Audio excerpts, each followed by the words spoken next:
Bienvenue sur le podcast de l'Église du Plateau.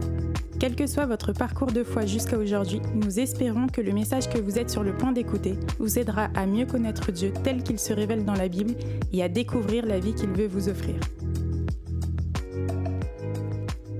En ce moment, on fait une série sur les disciplines spirituelles. Les disciplines spirituelles, ce sont toutes les choses qu'on peut mettre dans notre quotidien afin de connaître davantage Dieu, de grandir spirituellement, de vivre pleinement son amour et sa paix tous les jours de notre vie.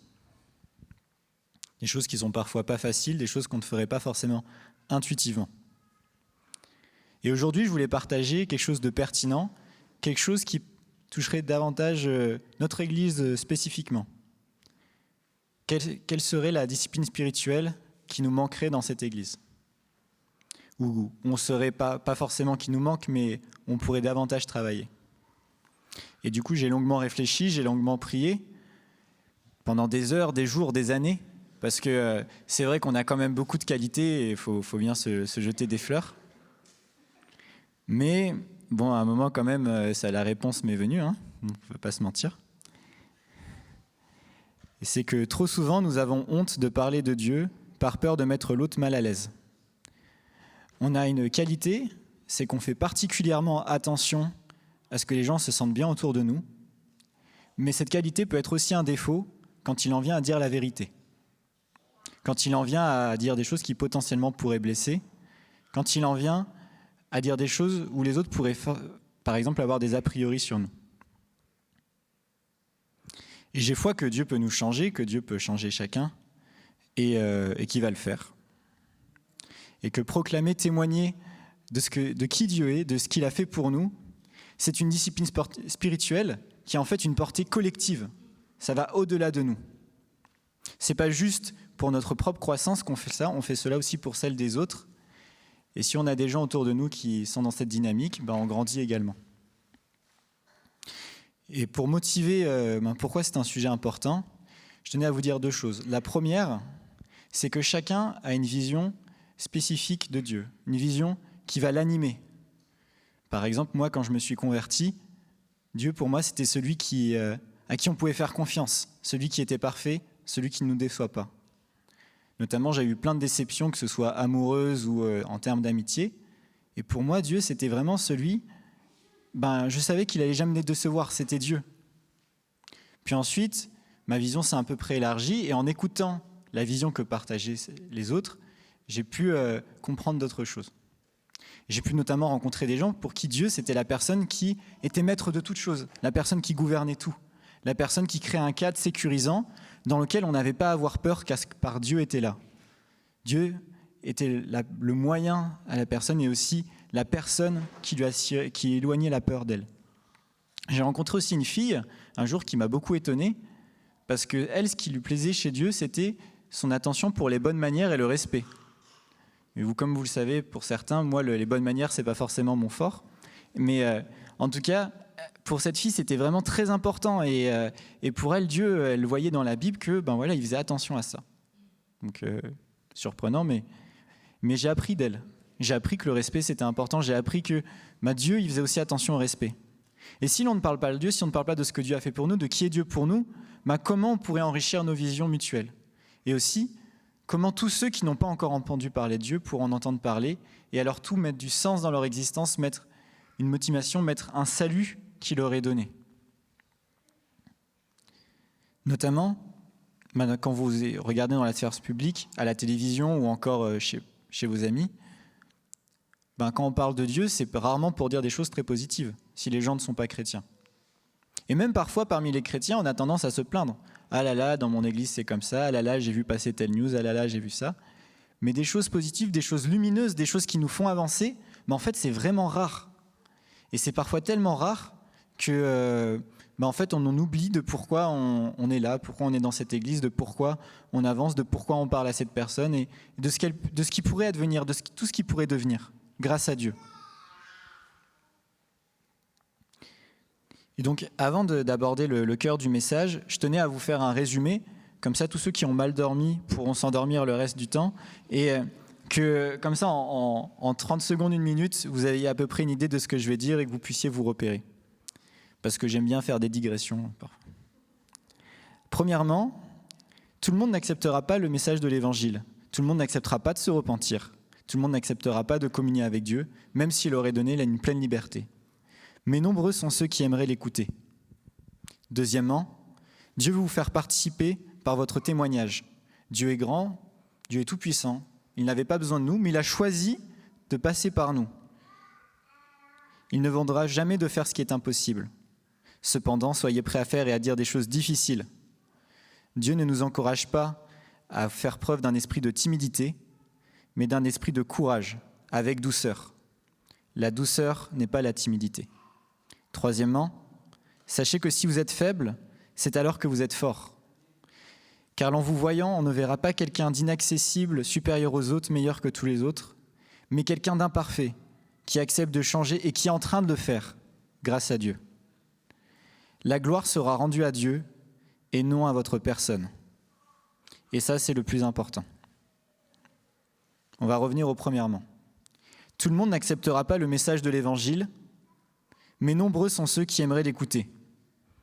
Pour appuyer ce que je viens de dire, on va lire Matthieu 9, versets 35 à 38.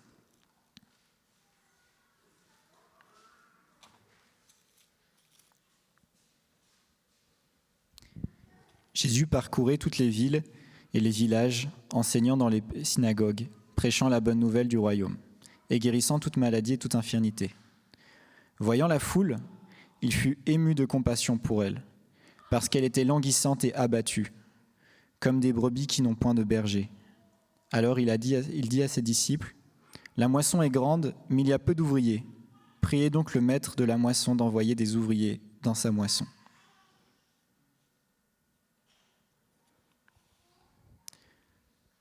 Première remarque, tout commence par la compassion. C'est intéressant de voir que Jésus, c'est pas quelqu'un qui attendrait les ordres de Dieu comme ça, et puis une fois qu'on lui donne un ordre, il y va. Non, Jésus se promène, il enseigne, il voit des gens qui sont perdus, et il est ému de compassion. Il est tellement en lien avec Dieu qu'il peut se baser sur ses sentiments pour faire des choses qui sont bien. Il n'enseigne pas pour avoir l'impression d'être supérieur aux autres, peut-être parfois comme moi je peux le faire, mais lui il enseigne pour répondre à un besoin.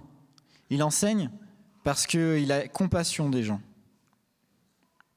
Deuxième chose que je trouve intéressante dans ce passage, c'est que la moisson est grande.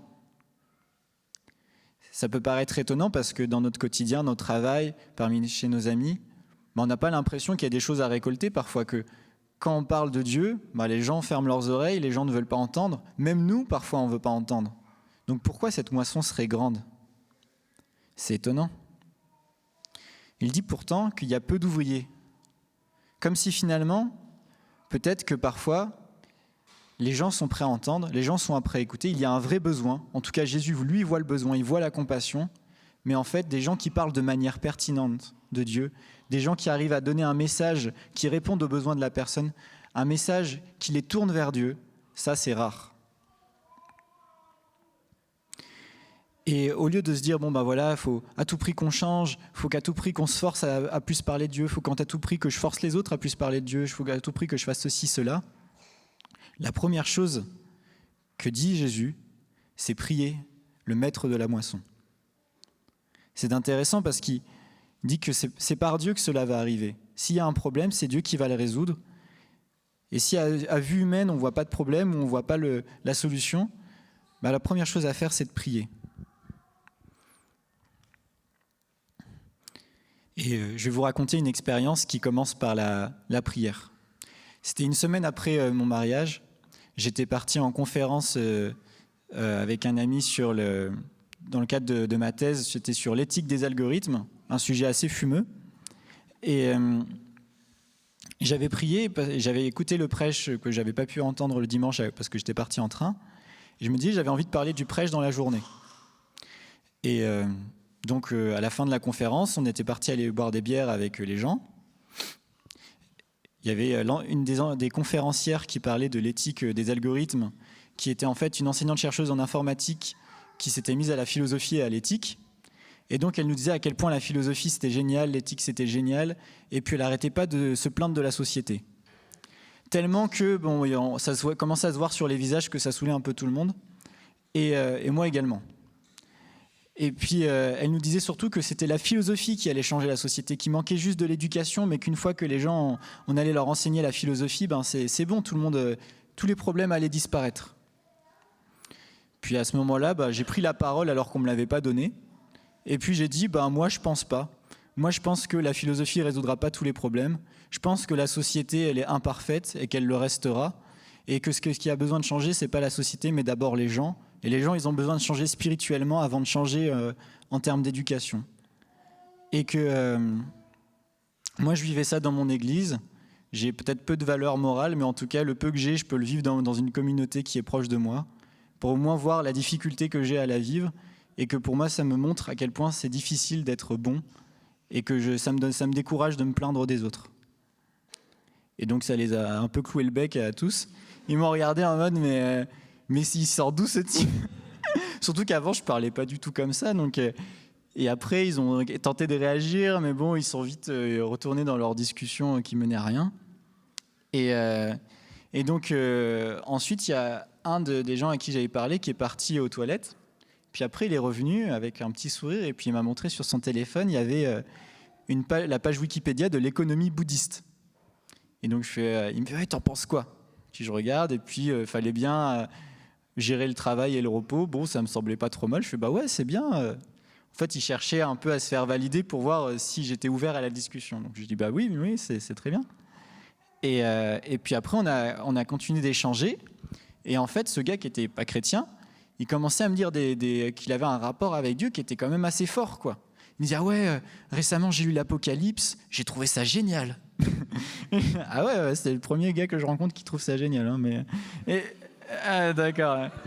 Et puis, il fait ouais, l'Apocalypse, il y a à la fois des douleurs, il y a à la fois des souffrances, mais à la fin, il y a la lumière qui est là.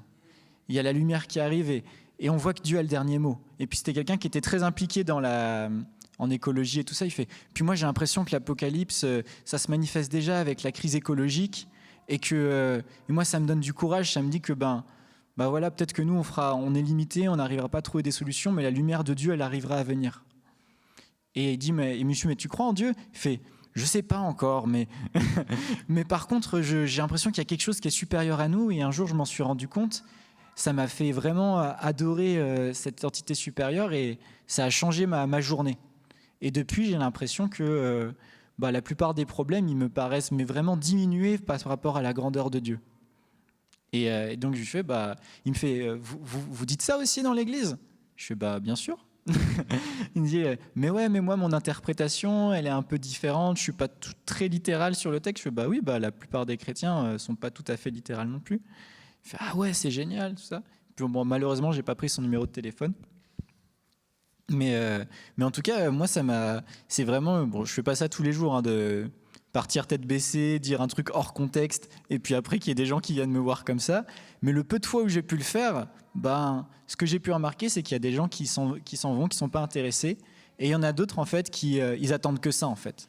Et ils attendent que ça, ils viennent nous voir, et puis après, peut-être qu'en fait ils s'en fichent de ce qu'on a dit, mais au moins ils ont vu en nous quelqu'un qui était ouvert à la discussion, quelqu'un qui était ouvert à la spiritualité, quelqu'un qui peut les écouter et quelqu'un qui a quelque chose à leur partager.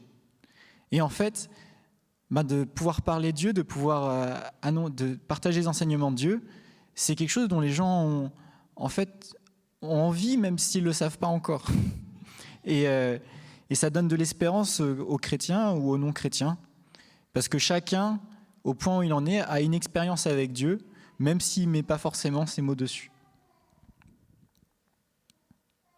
Deuxièmement, Dieu veut vous faire participer par votre témoignage. Il ne vous demandera jamais de faire ce qui est impossible. Cependant, soyez prêts à faire et à dire des choses difficiles. Lorsque Jésus se promène dans son époque, en Israël, à chaque fois qu'il y a des gens qui viennent le voir, il leur ment pas. Il leur dit que s'ils veulent le suivre, ça va être compliqué. Et que ça va être compliqué, qu'ils sont prêts à abandonner beaucoup de choses, et qu'au lieu de le suivre et qu'après il fasse demi-tour, il ferait mieux de mesurer à quel point ça va être dur, et qu'après il s'engage en pleine conscience. Mais si Dieu est aussi exigeant, je pense que c'est pour une bonne raison. Et cette raison, c'est un formateur BAFA qui me l'a apprise, qui n'était pas chrétien d'ailleurs.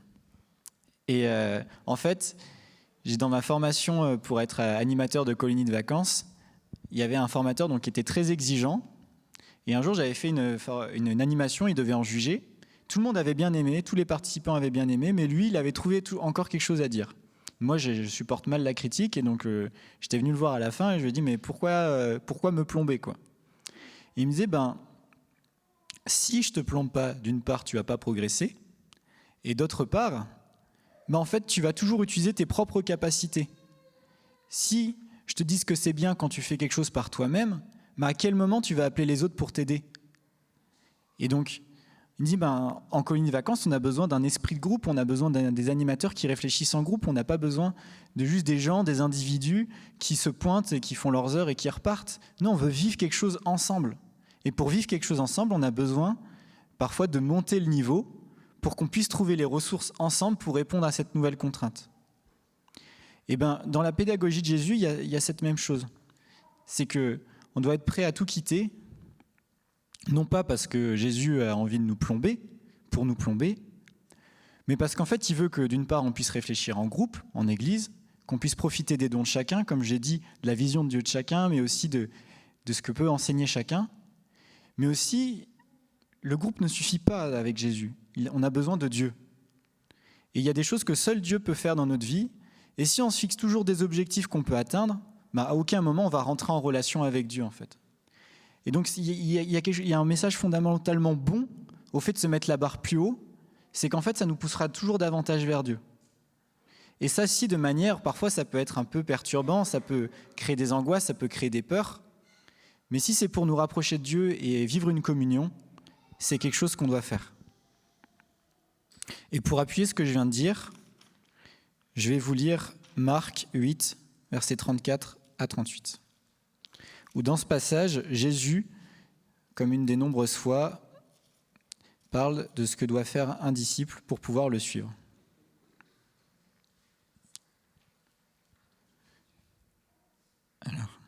Puis, ayant appelé la foule avec ses disciples, il leur dit : « Si quelqu'un veut venir après moi, qu'il renonce à lui-même, qu'il se charge de sa croix et qu'il me suive.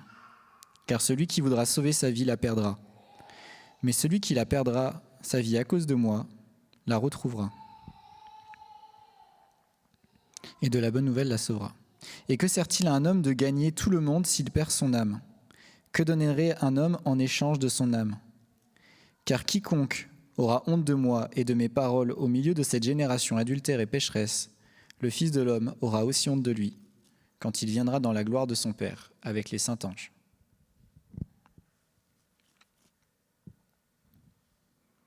Ce texte est difficile, qu'on soit chrétien, non chrétien, jeune dans la foi, vieux dans la foi, parce qu'il est toujours question d'être prêt à mourir et aussi de quitter la honte qu'on pourrait avoir au milieu des autres. La honte est fortement rattachée au fait de vouloir se faire valider par les pairs, se valider par les gens qui sont en face de nous, de ne pas froisser les gens pour qu'ils nous voient bien. Mais Jésus vient de dire, en fait, ce qui compte, c'est pas forcément que tu sois bien vu, ce qui compte, c'est moi.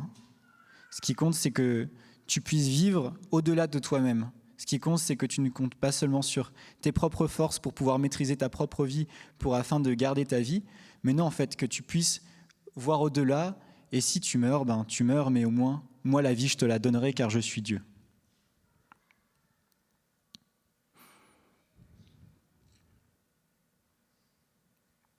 Et donc ce texte nous pose encore ce matin à poser la question, à quoi on est prêt pour suivre Jésus ? Est-ce qu'on a vraiment confiance en lui ? Peut-être qu'on a suivi Jésus la première fois parce qu'il n'y avait que des bénéfices, mais quand il commence à y avoir des pertes, comment pouvons-nous réagir ? Est-ce qu'on est prêt à vivre la honte pour lui ? Est-ce qu'on est prêt à vivre le rejet ? En tout cas, lui, il n'a pas attendu notre réponse pour le vivre pour nous. Jésus a vécu le rejet de son peuple, il a vécu la honte de la part de son peuple, il a été crucifié, puis ensuite il est ressuscité, il est revenu vers eux, il leur a annoncé la bonne nouvelle. Il leur a annoncé qu'il les acceptait, il leur a annoncé qu'il les honorait. Il a réannoncé, comme l'a dit Charles tout à l'heure, que tout ce qu'il a fait, il nous le donne.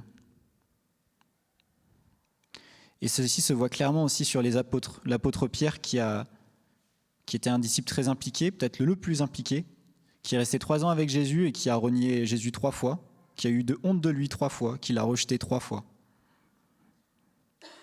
Mais aussi l'apôtre Pierre, au moment de la Pentecôte, après avoir reçu le Saint-Esprit, qui est le premier à faire un discours en face de tous les nouveaux croyants et qui a rallié 3000 hommes à la cause de Dieu. Donc ce qu'on peut voir, c'est que l'exigence que nous met Dieu, il savait très bien que Pierre allait le renier, il l'a même prédit.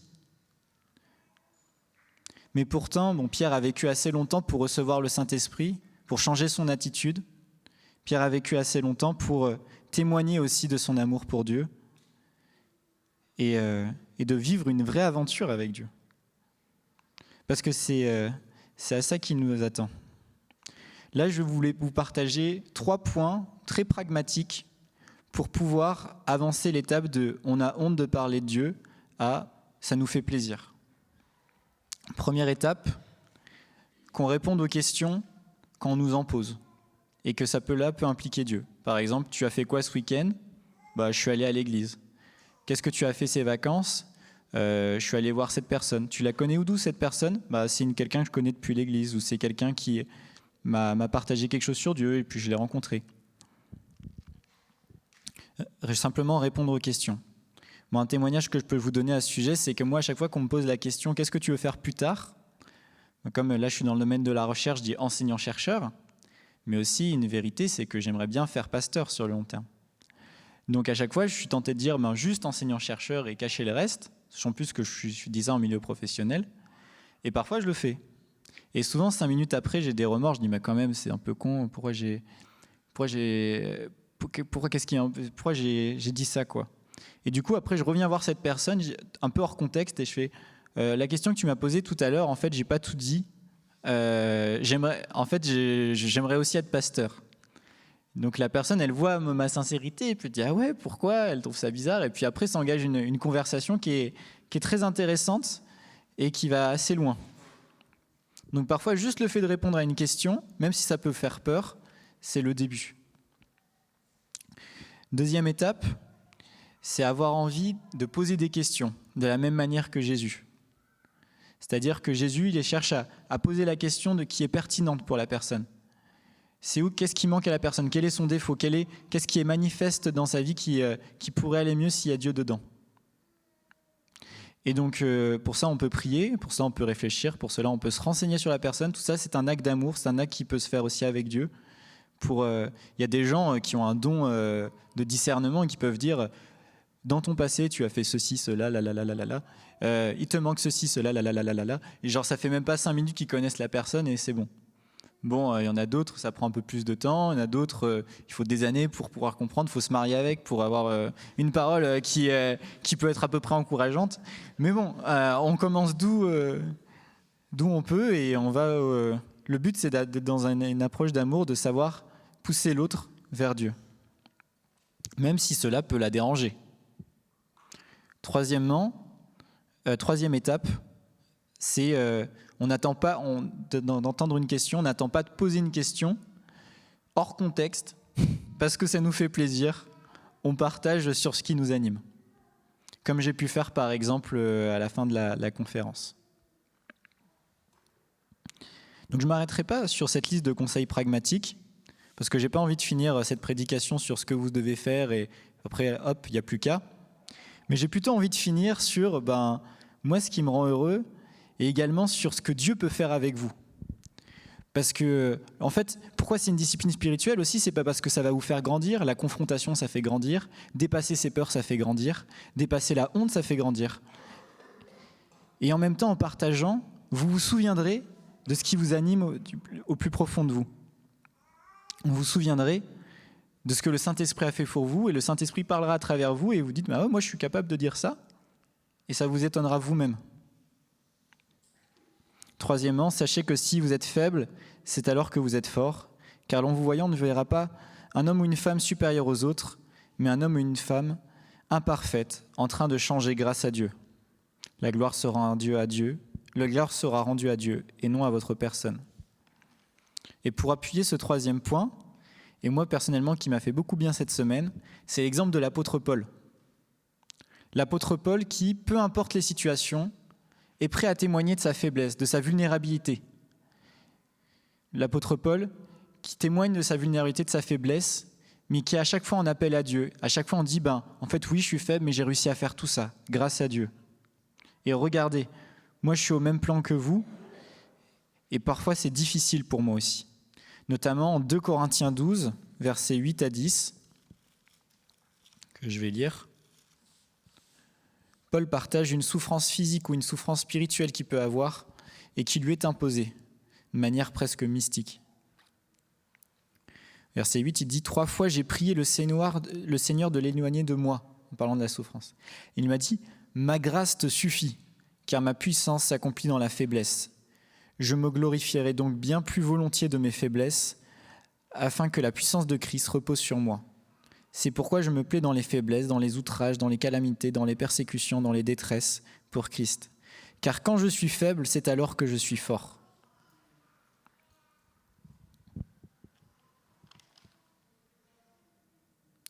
Paul n'hésite pas à se rendre vulnérable, n'hésite pas à dire que ça lui fait mal, qu'il y a des choses qu'il aimerait enlever dans sa vie, qu'il y a des choses qu'il en a marre, il en appelle à Dieu. Et parfois Dieu lui répond tout simplement, non, ce n'est pas nécessaire. Le plus important, c'est ma grâce qui repose sur toi, c'est que ma puissance repose sur toi, et non pas que toi tu sois capable de contrôler tout ce que tu as. Ce qui est important, ce n'est pas les problèmes qui viennent et qui partent, ce n'est pas la mouche ou le prédicateur qui vous réveille pendant le dimanche matin. Ce qui est important, ce n'est pas la souffrance, la maladie, la faim, la détresse. Ce qui est important, ce n'est pas la persécution ou même la mort. Ce qui est important, nous dit Paul, c'est la grâce de Dieu. Ce qui est important, c'est sa présence qui nous offre chaque jour et qui peut nous permettre de vivre une espérance malgré toutes les circonstances. Donc si vous devez retenir une phrase, c'est « N'ayez pas honte de Dieu ni de vos faiblesses. Témoignez comme l'apôtre Paul le fait, que sa grâce vous suffit. » Et maintenant, priez. Merci Seigneur pour ce moment qu'on passe dans ce nouveau lieu. Merci Seigneur encore une fois de nous rassembler, de combattre pour nous, comme le disait Adé. Merci Seigneur parce que tu nous offres chaque jour la possibilité de changer. Tu nous animes, tu nous offres des occasions, tu nous pousses à nous dépasser. Et si tu le fais Seigneur, c'est pas simplement pour nous humilier, mais tu le fais pour qu'on puisse se rapprocher de toi et se rapprocher des autres. Merci Seigneur pour qui tu es. Merci pour ce que tu as à faire dans toutes les personnes qui sont en face de moi et en moi. Merci Seigneur et que ta grâce nous suffit. Amen.